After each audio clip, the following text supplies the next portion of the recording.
Good morning, this is Pastor Lyn with Lyn United Methodist Church.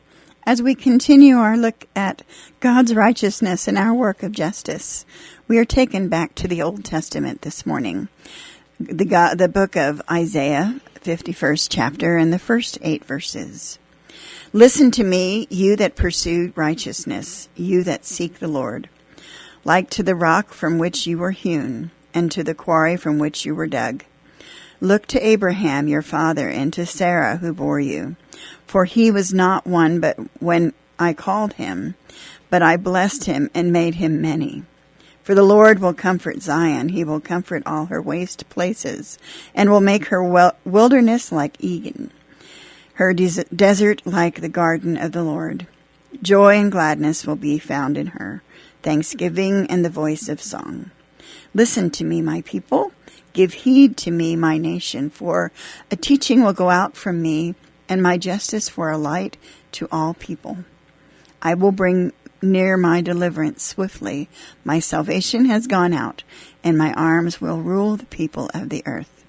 Listen to me, you who know righteousness, you people who have my teaching in your heart.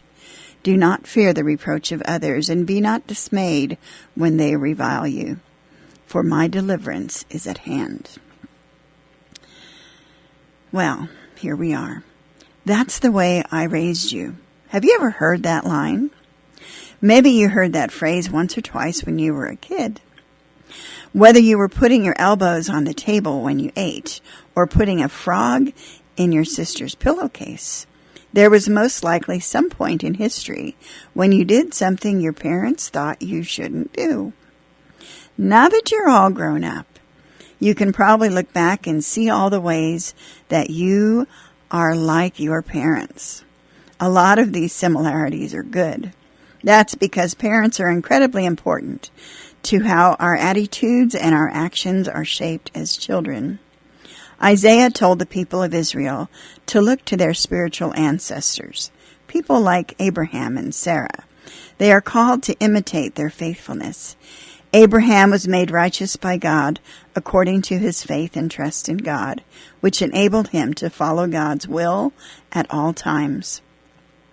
We too should look to our Christian family, both biological and spiritual, for advice about how to be a better Christian. No matter how long we've been around or how much we think we have figured out, there is much to learn about being a follower of Christ. We need one another to spur us along to godliness.